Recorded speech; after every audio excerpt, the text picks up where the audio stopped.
Hello student, welcoming you in our very beautiful channel that is your UP Board High School. I am Priya Divedi again here with you with very beautiful poem that is your Amanda. Amanda नाम ही बहुत प्यारा है इसका लड़की का. Actually she is a little girl. उसकी ये पूरी क्या है, एक स्टोरी है और इसमें हम क्या देखेंगे कि एक बच्चे के ऊपर कितना प्रेशर डाला जा रहा है. ठीक है, जो बच्चे है इसमें उसके ऊपर कितना प्रेशर डाला है. मतलब वो प्रेशर क्या है ना, एक्चुअली वो हम लोगों की लाइफ में सबके आता है. लाइक हम लोग के पेरेंट्स कहीं ना कहीं हमें क्या करते हैं, बोलते हैं, किसी न किसी चीज़ के लिए बोला जाता है.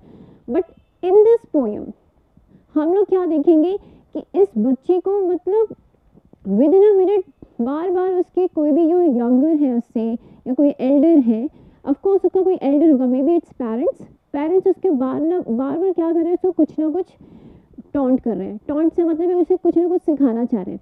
एक्चुअली क्या होता है ना, अपब्रिंगिंग्स ऑफ चाइल्ड, मतलब बच्चा कैसे पला बड़ा है वो उसके बिहेवियर से पता चलता है ना. अगर कोई अच्छा है, हर टॉक ऑफ वे अच्छा है, बात करने का तरीका अच्छा है, तो उससे हमें क्या पता चलेगा इसके फैमिली मेम्बर कैसे है ना. तो हमारे पेरेंट्स क्या करते हैं, हमें बचपन से ही हमारे अंदर कुछ ना कुछ अच्छी चीज़ें हम लोगों को सिखाते रहते हैं कि बाहर अगर हम सोसाइटी में जाए, समाज में जाए, तो 10 लोग हमारे तरफ उंगली करके खड़े ना हो. क्यों? क्योंकि मेरा बच्चा सबसे अच्छा हो. बट क्या होता है, कभी ना कभी हम बच्चे अपने पेरेंट्स को इग्नोर करते हैं, उनकी बातों को नहीं सुनते हैं.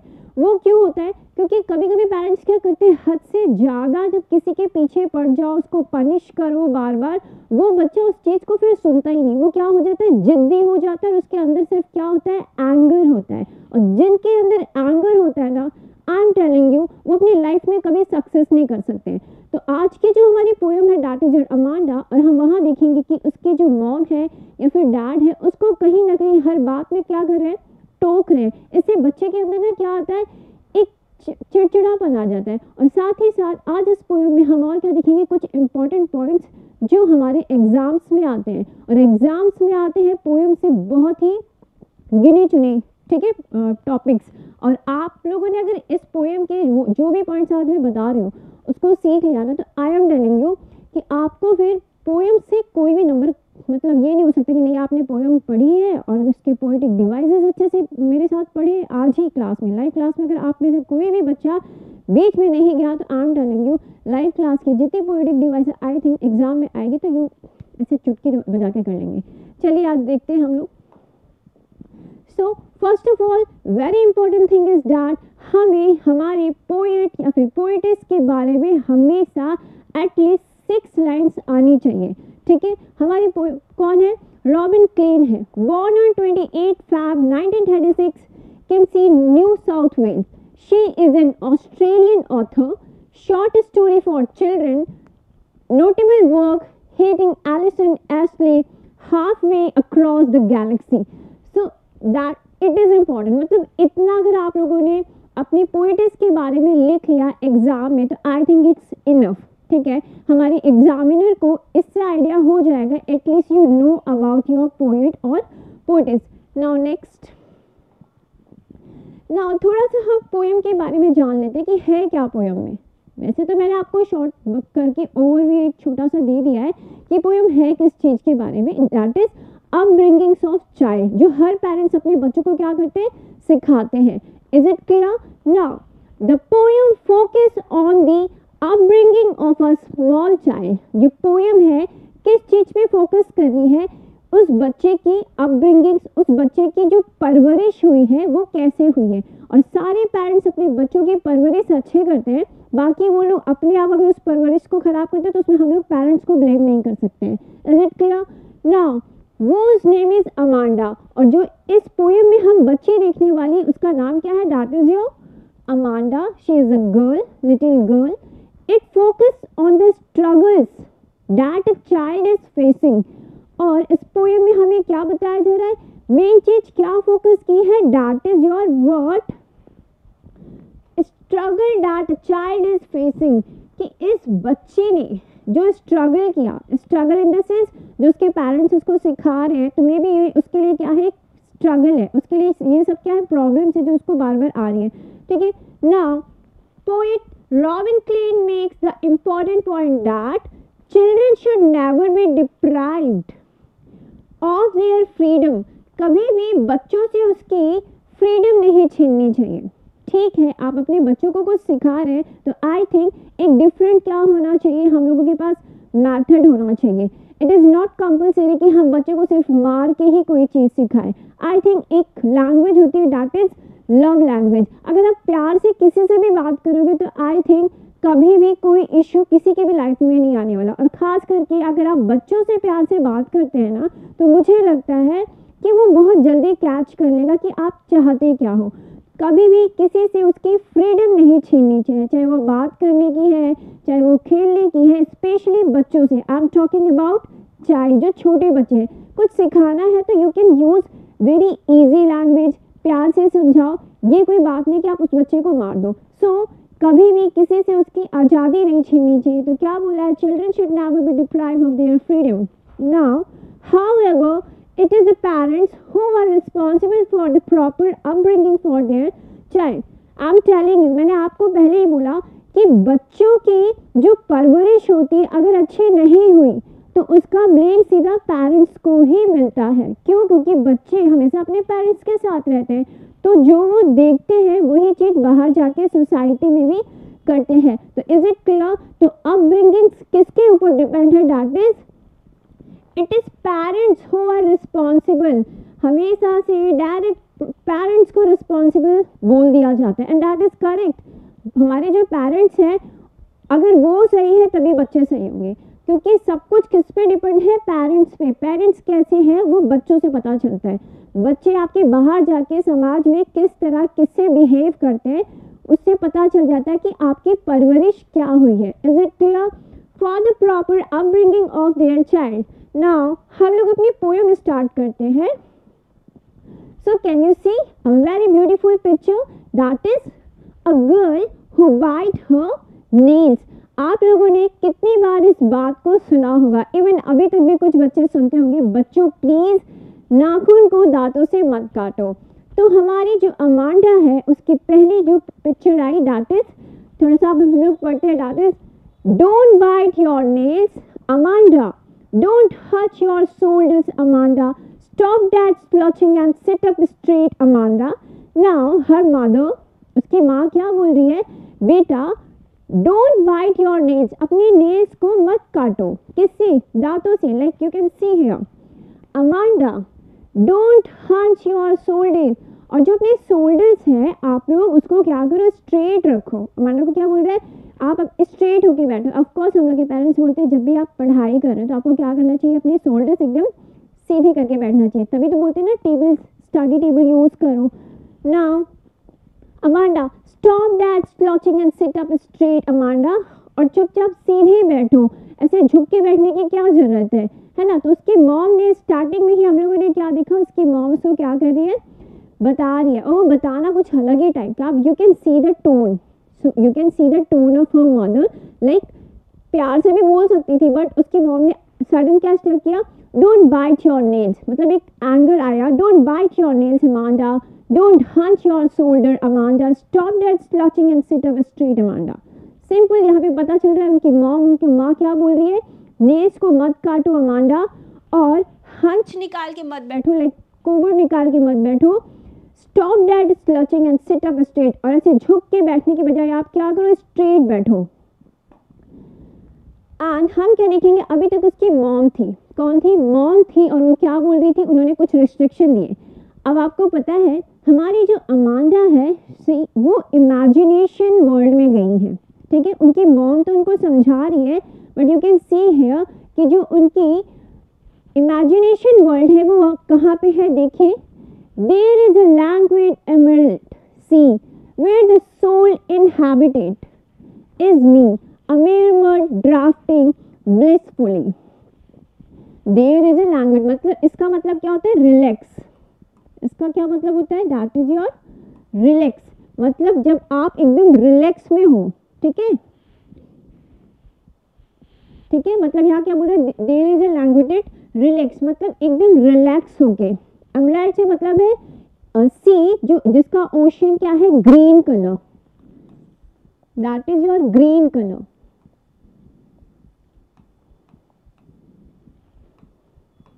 ठीक है, ग्रीन कलर का क्या है आपका सी है, ठीक। Now where the sole inhabitant is me a mermaid, now she is imagine, उसने क्या बोला, मैं क्या हूँ, एक मेयरमेड हूँ, जल परी हूँ। मैं कौन हूँ, एक जल परी हूँ जो बहुत ही रिलैक्स कर रही हूँ। कहाँ पे रिलैक्स कर रही हूँ, सी में, समुद्र में मैं क्या कर रही हूँ, रिलैक्स कर रही हूँ। समुद्र कैसा है, ग्रीन कलर है। ड्राफ्टिंग ब्लिसफुली, और मैं एकदम बी केयरफुली, मुझे किसी चीज़ की टेंशन नहीं है, मैं आराम से क्या कर रही हूँ, ड्राफ्टिंग कर रही हूँ। जैसे लाइक वेव्स आती ना ऐसे ऐसे करके, तो बोल रही मैं भी उस सी में क्या कर रही हूँ, ड्राफ्टिंग कर रही हूँ, लाइक आई एम स्विमिंग, बिल्कुल केयरलेसली, मुझे किसी चीज़ की परवाह नहीं है। लैंग्वेटेड मतलब रिलैक्स, ठीक है। हियर ग्रीन कलर, इनहैबिटेड से मतलब रेसिडेंट, जगह, ड्राफ्टिंग से मतलब फ्लो करना, मतलब वेव्स की तरह वो क्या कर रही है, तैर रही है। Blissfully that is your happily, तो उनके इमेजिनेशन वर्ल्ड में उन्होंने अपने आप को कहाँ पे देखा कि वो कहाँ पे है, एक सी में है, और सी में है वो वहाँ पे क्या कर रही है, वेव कर रही है, मतलब शी इज लाइक कि वो जल परी है और पूरे समुद्र में, ओशन में या फिर सी में क्या कर रही है, आराम से फ्रीली एकदम क्या कर रही है, उस पानी के अंदर तैर रही है। इज इट क्लियर, ये उनका इमेजिनेशन वर्ल्ड था जहाँ पे वो सोच रही थी। नाउ नेक्स्ट, अगेन उसकी मॉम आ गई। Did you finish your homework Amanda, did you tidy your room Amanda, I thought I told you to clean your shoes Amanda. Again her mother came and said, क्या तुमने अपना homework किया, क्या तुमने अपना होमवर्क किया Amanda. Did you tidy your room, क्या तुमने अपना रूम साफ किया Amanda. I thought I told you to clean your shoes, और मुझे लगता है मैंने तुमको ये भी बोला था अपने शूज को क्या करो, साफ कर लो अमांडा, क्या तुमने ये सारे काम किए। अगेन सी, उसकी माँ फिर से इतना सारा काम लेके आ गई।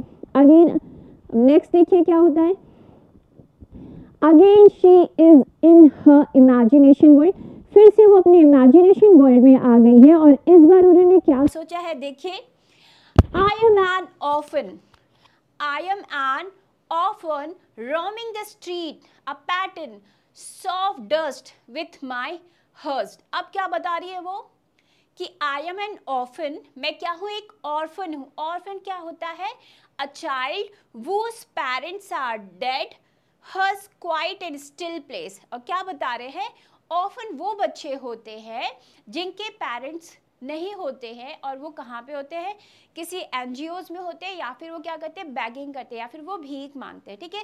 नाउ व्हाट शी थिंक कि मैं एक ऑर्फन हूँ, ठीक है।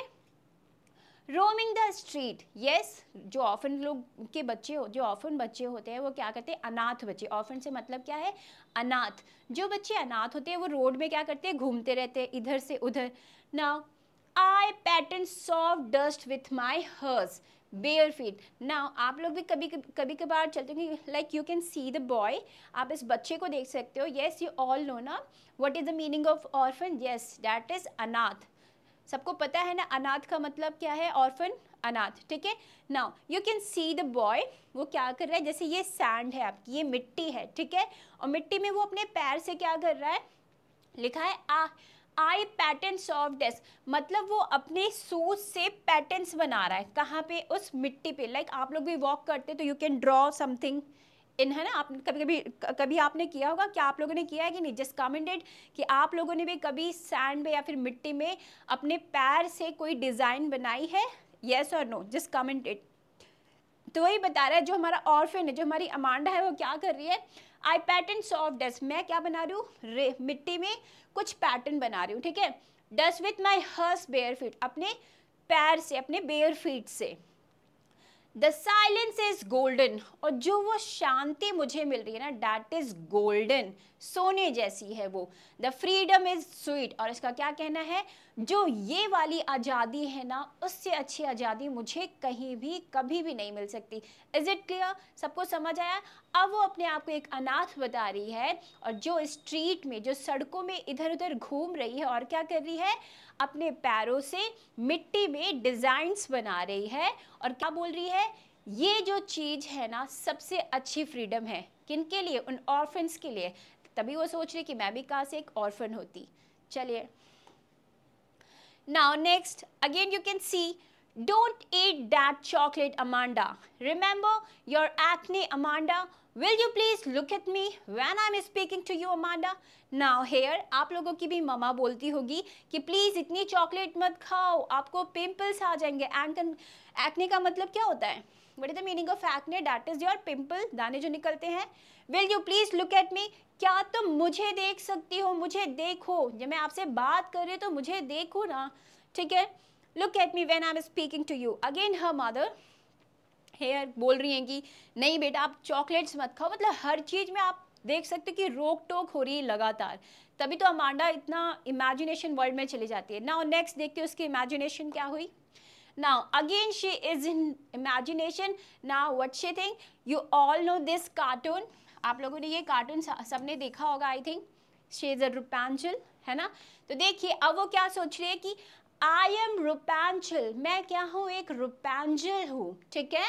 I have not a care, मुझे किसी की भी कोई भी केयर नहीं, कोई कुछ भी करे I don't care, मुझे किसी से मतलब नहीं है. एक्चुअली ये है क्या? This is a cartoon.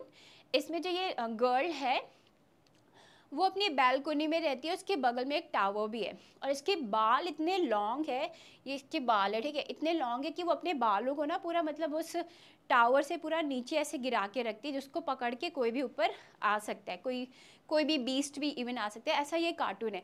But here what Amanda said कि आई एम ए Rapunzel, मैं कौन हूँ? एक Rapunzel हूँ. Life in a tower is twinkling and rare, I will certainly never let down my bright hair. उसने बोला real life में तो Rapunzel अपने बालों को क्या करती है? टावर से नीचे लटका के रखती है. बट मैं ऐसा नहीं करूँगी. हमारी अमांडा ऐसा क्यों नहीं करेगी? Can you think? हमारी अमांडा इसलिए ऐसा नहीं करेगी क्योंकि उनको ये लग रहा है कि अगर उन्होंने अपने बाल नीचे गिराए तो मे बी उनकी मम्मा ऊपर चढ़ के आ जाएगी और फिर से उनको कहीं ना कहीं डांट लगाएगी. तो दिस इज द रीज़न उन्होंने क्या बोला, यस मैं एक Rapunzel हूँ जो मुझे किसी की भी फिक्र नहीं है, बट यस मैं अपने बाल उस Rapunzel की जैसे टावर के नीचे नहीं गिराऊंगी क्योंकि मुझे फ्रीली रहना है, मुझे किसी से कोई मतलब नहीं है. Is it clear? चलिए Rapunzel कौन है? A girl in the fairy tale by brothers Grimm. Tranquil मतलब एकदम शांत जगह चाहिए, रेयर मतलब अनकॉमन. उसने बोला ना मेरा जो टावर होगा वो बहुत ही अच्छा होगा जहाँ पे शांति मिलेगी. ना this is the last but not least, last है ये stanza. Stop that slugging at once, Amanda. You are always moody, Amanda. Anyone would think that I nag at you, Amanda. Now what happened? उसकी mama क्या बोल रही है अब? Stop that slugging at once, Amanda. ये can you see the picture? ये बच्ची जो है अपनी ममा को एकदम ऐसे करके ध्यान से देख रही है. Stop that slugging at once, Amanda. You are always moody, Amanda. मतलब उसकी मॉम बोल रही है तुम मेरी बातों को क्यों नहीं सुन रही हो? तुम ऐसे मुझे देख रही हो, लग रहा है तुम्हें कुछ पता ही नहीं है. Anyone would think that I nag at you. मतलब कोई भी ये चीज़ बोल सकता है मैं तुम्हें दिन भर क्या करती हूँ? नेक करती हूँ, मतलब चिल्लाती रहती हूँ. और ये बात तो सही है, किसी को भी लगेगा कि उसकी मम्मा दिन भर उसके ऊपर क्या कर रही है? चिल्ला रही है ना. तो उसने क्या बोला उसकी मॉम ने? Stop that slouching. ऐसा फेस मत बनाओ कि तुमको कुछ भी नहीं पता है ना, तुम बड़ी मूडी हो. अपने मतलब उसके मम्मा का कहने का मतलब है मैं तुमसे बात कर रही तो एटलीस्ट यू शुड रिस्पॉन्स, तुम्हें कुछ रिस्पॉन्स करना चाहिए. यू विल लाइक कि चुपचाप बैठी हुई हो और कोई किसी को भी लगेगा कि मैं तुम्हारे ऊपर क्या कर रही हूँ? नैक कर रही हूँ, ज़बरदस्ती चिल्ला रही हूँ. ठीक है. So this is a short and very beautiful poem of Amanda. Now next we can see theme of the poem, that is very important. ये चीज आती है. थीम अगर आप लोगों ने सीख ली क्या है तो यू आई थिंक बहुत इजी रहेगा. तो चलिए हम लोग थीम एक बार देख लेते हैं. Control and freedom is the major theme of the poem Amanda. What is control and freedom? Major theme है किसकी? अमांडा की. जस्ट नोट इट, बहुत इंपॉर्टेंट है. The contrasts are highlighted through the character of Amanda, representing desire for freedom. यहाँ पे Amanda का क्या represent किया है? Desire. What is the meaning of desire? Desire से मतलब है उसकी इच्छा क्या है? उसकी इच्छा थी आजादी. डिजायर फॉर फ्रीडम, क्या इच्छा थी? फ्रीडम, उसको स्वतंत्रता चाहिए थी. And the speaker mother representing the instructional control over freedom. और जो स्पीकर मदर है मतलब जो उसकी मॉम है वो क्या करे? कहीं ना कहीं उसकी आज़ादी को छीन रही है। Speaker mother represent, speaker mother को कैसा शो किया है पोयम में? कंट्रोल ओवर फ्रीडम, उसकी फ्रीडम को कंट्रोल करने की कोशिश कर रही है। कौन? उनकी mama. The adult in the poem assert control over Amanda in the stanza 1357. You can see this in 1357. Amanda is asked not to bite her nails or hunch her shoulder. The speaker question about homework and the tidying of Amanda's room. She is forbidden from eating chocolates. In the final stanza of the poem, that adult speaker rebuke Amanda for sulking and appearing moody. You can see हमारे final stanza में यही बताया कि जो हमारी Amanda है वो कौन है, उसका जो मूड है कैसा है, मूडी है, क्योंकि उसकी मॉम जब उसको इंस्ट्रक्ट करे you have to do this and this, तो वहाँ पे उसकी इमेजिनेशन वर्ल्ड में वो चली जाती है। कभी वो ऑफन बन जाती है, कभी रुपेंजल बन जाती है, कभी वो जल परी बन जाती है। That is your mermaid. ठीक है।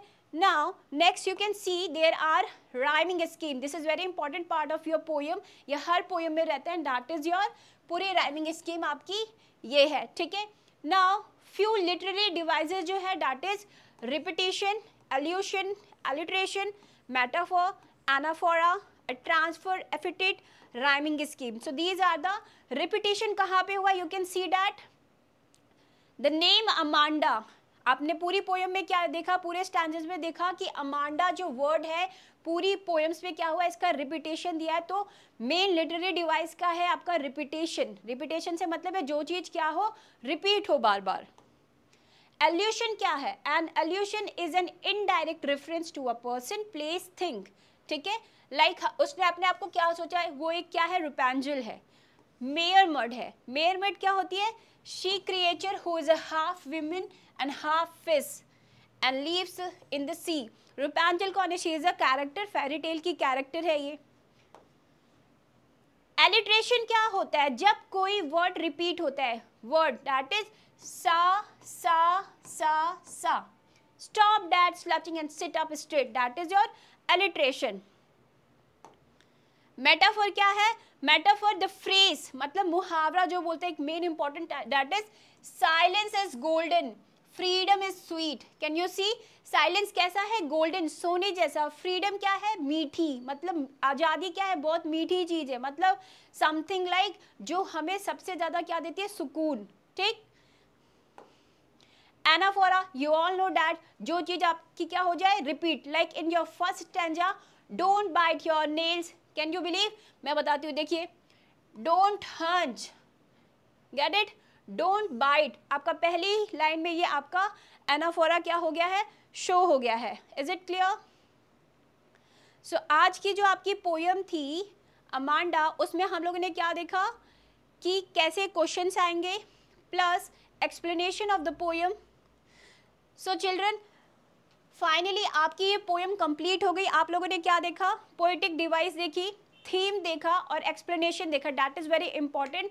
So one more thing important is that अगर आपको मेरी पोयम अच्छी लगी हो तो प्लीज़ लाइक एंड कमेंट करना और अपने फ्रेंड से भी क्या करना, share. You have to share it, तभी मैं नेक्स्ट पोयम लेके आऊँगी।